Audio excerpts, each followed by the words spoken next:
Assalamualaikum warahmatullahi wabarakatuh.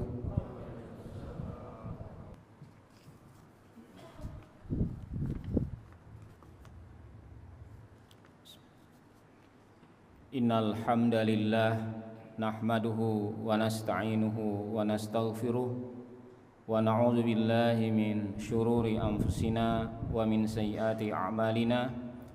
May yahdihillahu fala mudhillalah wa may yudlil fala hadiyalah. Asyhadu an la ilaha illallah wa asyhadu anna Muhammadan abduhu wa rasuluh. Allahumma salli wa sallim wa barik ala Muhammad wa ala alihi wa sahbihi wa man ihtada bihudahu ila yaumil qiyamah. Amma ba'du, faya ibadallah, usini nafsi wa iyyakum bitaqwallah, faqad fazal muttaqun.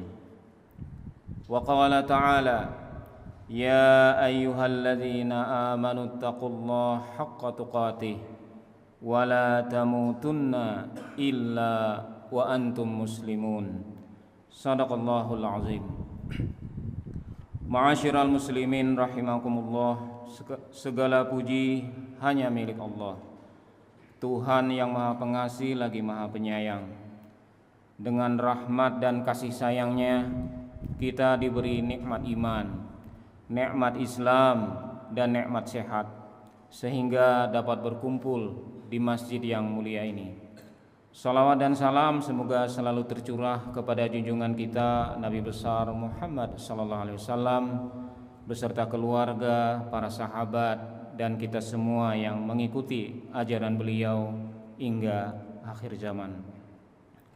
Khatib berwasiat khususnya pada diri khatib sendiri dan juga kepada seluruh jamaah, marilah kita sama-sama meningkatkan ketakwaan kita kepada Allah dengan makna yang sebenarnya, yaitu dengan menjalankan semua perintah Allah dan menjauhi semua larangannya, baik dalam keadaan lapang maupun sempit, baik ketika sendirian maupun di ruang publik, baik di dalam hati maupun dalam tindakan. Karena hanya dengan takwa hidup kita akan diberkahi dan diselamatkan. Hadirin yang dimuliakan Allah, diceritakan tentang perselisihan antara suami dan istri. Seorang istri duduk sendirian di meja makan, sudah 3 hari suaminya pulang tanpa senyum. Sejak pertengkaran mereka tentang keuangan keluarga, rumah terasa dingin, mereka saling diam, tidak bertegur sapa.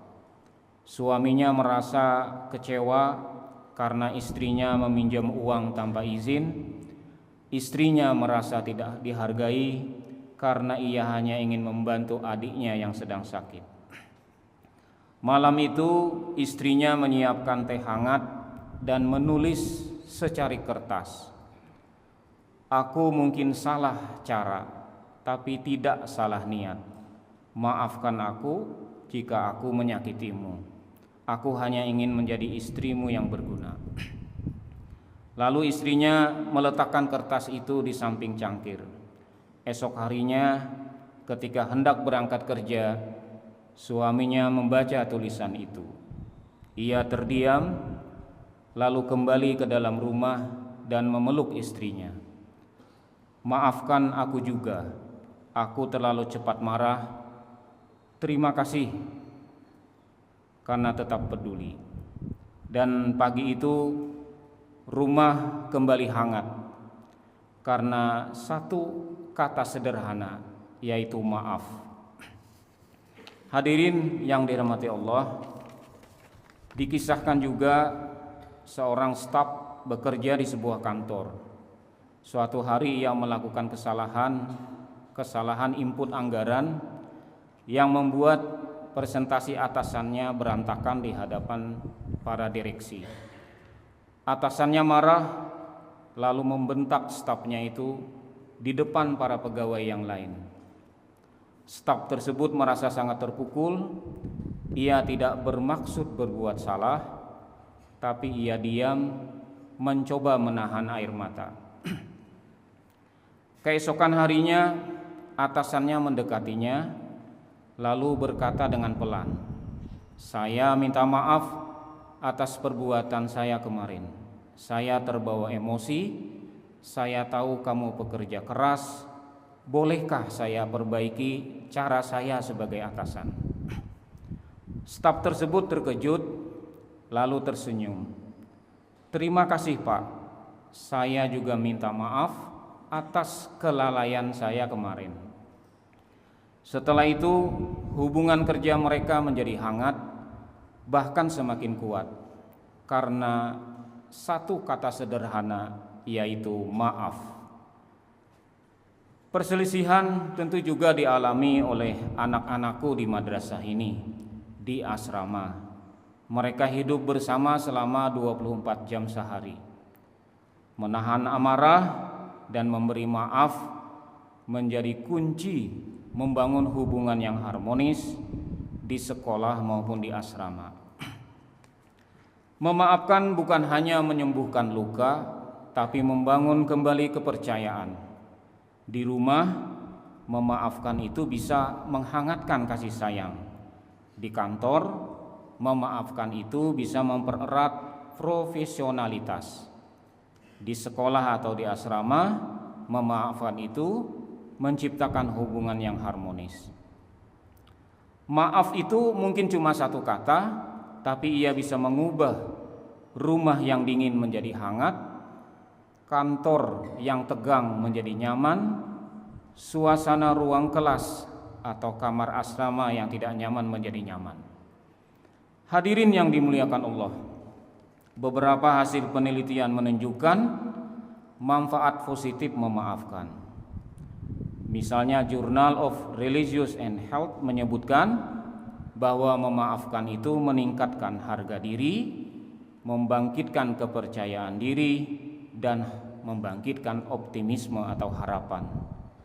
Memaafkan juga mengurangi amarah, mengurangi kecemasan, dan mengurangi depresi. Harvard Health menyebutkan bahwa memaafkan bisa memulihkan hubungan dan meningkatkan social support. John Hopkins menyebutkan bahwa memaafkan menurunkan risiko serangan jantung, memperbaiki kolesterol, meningkatkan kualitas tidur, serta menurunkan tekanan darah dan rasa nyeri.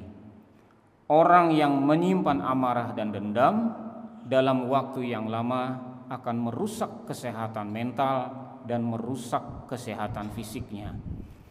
Hadirin yang dimuliakan Allah, memaafkan adalah perintah Allah Subhanahu wa taala.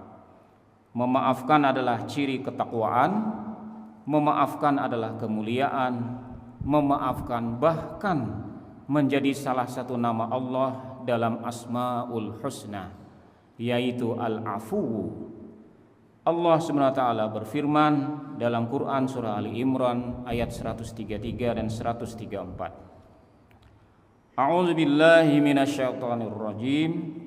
Wasari'u ila maghfiratin mir rabbikum wa jannatin 'arduhas samawati wal ardh u'iddat lil muttaqin alladzina yunfiquna fis sarra'i wad dharra wal kaziminal ghaiza wal 'afina 'anil nas wallahu yuhibbul muhsinin.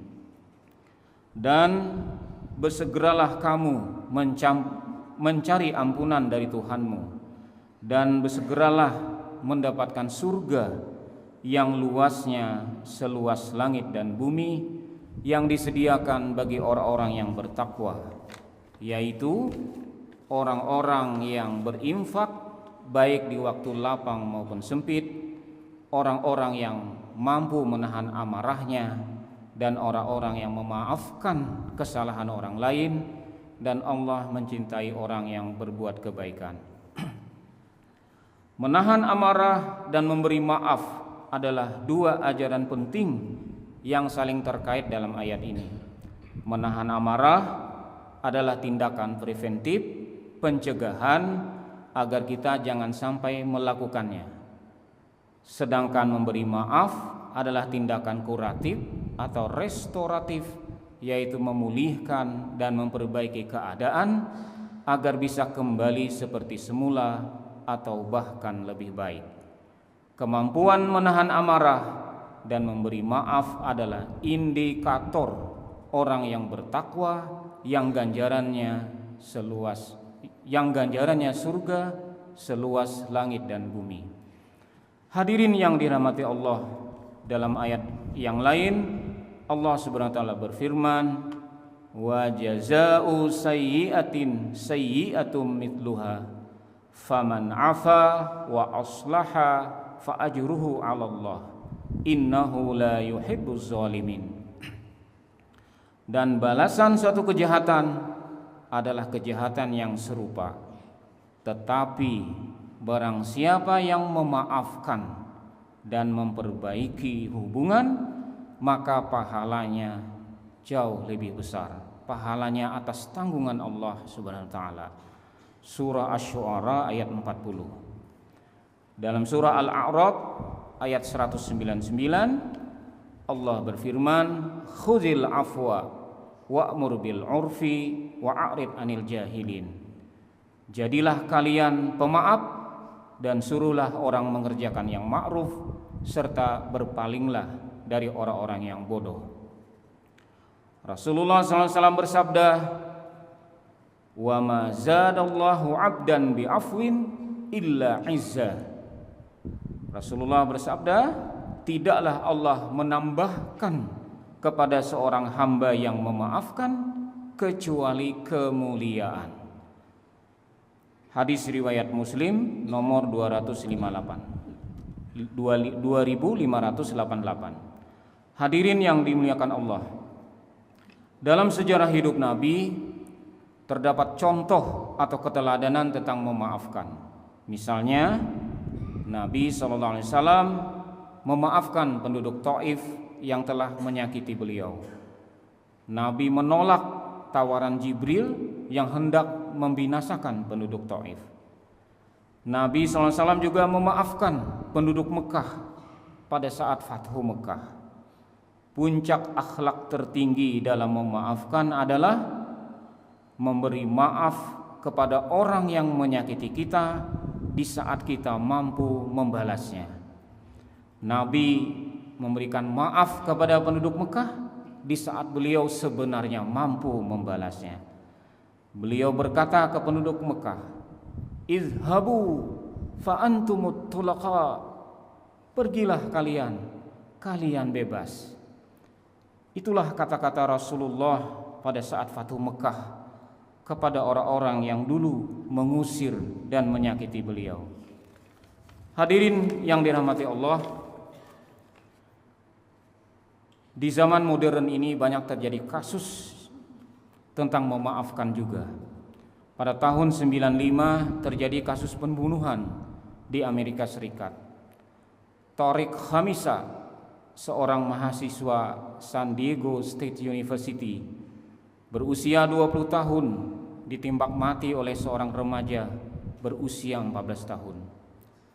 Azim Khamisa, ayah Tariq Khamisa, dan istrinya marah, menyesalkan peristiwa itu dan mengalami depresi yang berkepanjangan. Akhirnya mereka sepakat memaafkan pembunuhnya. Di pengadilan dia peluk pembunuh putranya dan dia sampaikan bahwa dia memaafkan. Sejak itu depresinya mulai berkurang, sembuh, dan kembali menjalani kehidupan yang normal. Ia lalu mendirikan Tariq Khamisa Foundation, yayasan untuk mencegah kekerasan remaja melalui pendidikan dan rekonsiliasi. Di Indonesia juga terjadi kasus tentang memaafkan. Seorang ulama besar Indonesia asal Sumatera Barat, Buya Hamka, beliau memaafkan Presiden Soekarno yang memenjarakannya selama 2 tahun 4 bulan tanpa pengadilan, dan bahkan beliau bersedia menjadi imam sholat jenazah Soekarno, orang yang pernah menyakitinya dan membuat sulit kehidupannya dan keluarganya. Hadirin yang dirahmati Allah SWT, semoga kita mampu menahan amarah kapanpun dan dimanapun, dan mampu memberi maaf kepada siapapun, karena itu perintah Allah dan perintah Rasul. Mengendalikan amarah dan memberi maaf sangat baik untuk kesehatan mental kita dan kesehatan fisik kita. Menahan amarah dan memberi maaf juga sangat baik untuk menjaga lingkungan sosial, lingkungan kerja, bahkan lingkungan keluarga. Semoga keluarga kita tetap hangat, tentram, dan damai dengan terbiasa saling memaafkan. Amin ya rabbal alamin. Barakallahu li wa lakum fil Qur'anil Karim, wa nafa'ani wa iyyakum bima fihi minal ayati wa dzikril hakim, wa taqabbalallahu minni wa minkum tilawatahu innahu huwas samiul alim. Aqulu qawli hadza wa astaghfirullah li wa lakum wa lisairil muslimina wal muslimat fastaghfiruh innahu huwal ghafurur rahim.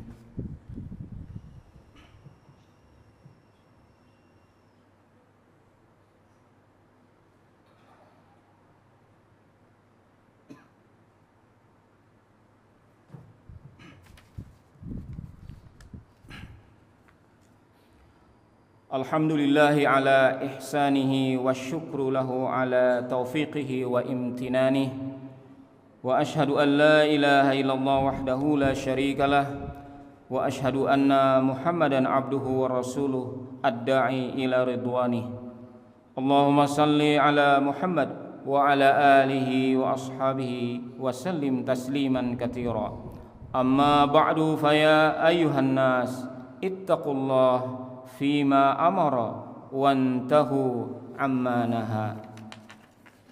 Wa'lamu anna Allaha amarakum bi amrin bada'a fihi bi nafsihi wa thana bi malaikatihi bi qudsihi, wa qala ta'ala inna Allaha wa malaikatahu yusalluna 'alan nabi ya ayyuhalladzina amanu sallu 'alaihi wa sallimu taslima. Allahumma salli 'ala Muhammad wa 'ala ali Muhammad wa ala anbiya'ika wa rusulika wa malaikatil muqarrabin, wardallahumma 'anil khulafa'ir rasyidin Abi Bakrin wa Umar wa Utsman wa Ali, wa an baqiyatis sahabati wat tabi'in wa tabi'it tabi'in lahum bi ihsan ila yaumiddin, warda 'anna ma'hum bi rahmatika ya arhamar rahimin. Allahumma ighfir lil mu'minina wal mu'minat wal muslimina wal muslimat al-ahya'i minhum wal amwat. Allahumma a'izzal islam wal muslimin wa azil asyirka wal musyrikin, wansur man nasarad din wakhzul man khazal al muslimin, wa dammir a'da'ad din wa'li kalimatika ila yaumiddin. Allahumma dafa'anna al bala wal waba waz zalazila wal mihan wa su'al fitnah ma zahara minha wa ma batan an baladina Indonesia khassah wa sairil buldanil muslimina 'ammah ya rabbal alamin. Rabbana zalamna anfusana wa illam taghfir lana wa tarhamna lanakunanna minal khasirin. Rabbana atina fid dunya hasanah wa fil akhirati hasanah wa qina adzaban nar. Ibadallah, innallaha ya'muru bil adli wal ihsan wa ita'i dzil qurba wa yanha 'anil fahsya'i wal munkari wal baghi ya'izukum la'allakum tadhakkarun washkuru 'ala ni'amihi yazidkum wa li dzikrullahi akbar. Aqimis shalah.